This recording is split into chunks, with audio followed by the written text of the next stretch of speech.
Morning, afternoon, whatever. Hi, we're making soda bread. Soda bread is the easiest bread on the planet to make. If you haven't got yeast, if you haven't got strong bread flour, all you need is plain flour, wholemeal flour, and some bicarbonate of soda, and you can make some really, really quick bread. Now, other ingredient you need is buttermilk.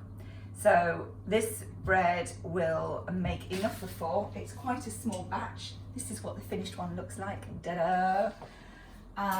If you want to make a bigger one, double the amount. So 100 grams of plain flour and 100 grams of wholemeal flour, or 200 grams of plain or wholemeal, entirely up to you, depends if you want some roughage in your diet. And then you need some buttermilk. If you can't get hold of buttermilk, the easiest way to do it is make your own.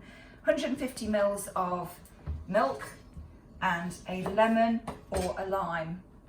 Squeeze half a lemon into the milk. And I get the sound effects from the Labrador. Welcome to my world. He's my little cooking assistant, but of course somebody's obviously come to the door.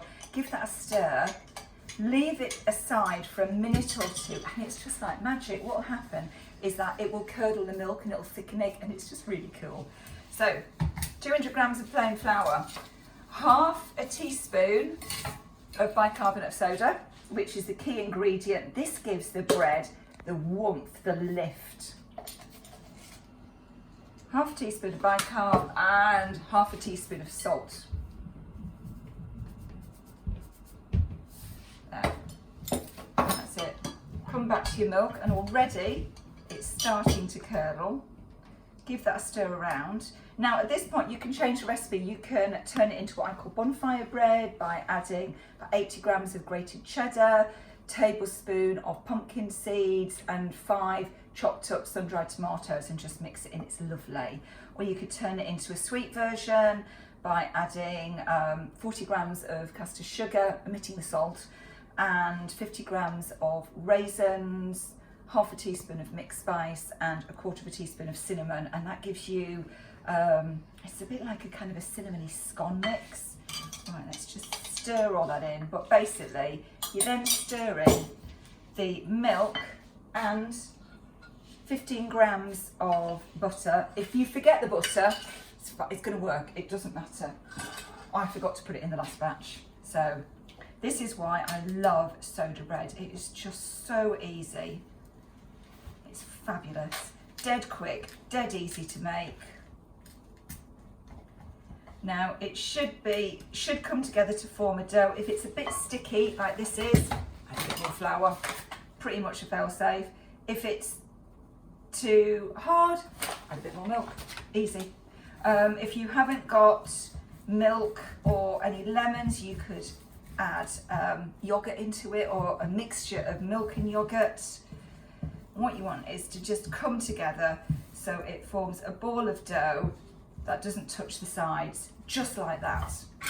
Don't get your hands in. If you get your hands in, they'll get really sticky, and you want to handle this as little as possible. So no hands. Transfer that onto a greased baking tray, or onto a baking tray lined with some baking parchment, and just tip it out onto it, just like that. A little bit of flour on your hands,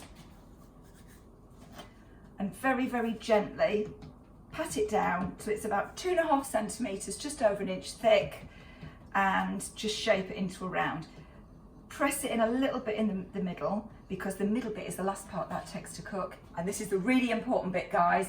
You need to cut across in it, almost through to the bottom, and that is to let out the fairies, because if you don't let out the fairies, then they'll make your sourdough go bad. Pop that in the oven for about 15 minutes. The other way you can do it is you can put it into individual rounds, which I'll show you in a minute. Pop that into an oven, 190 degrees, gas mark 5, or towards the bottom of the roasting oven of an Aga, for about 15 to 20 minutes, until it comes out looking like this.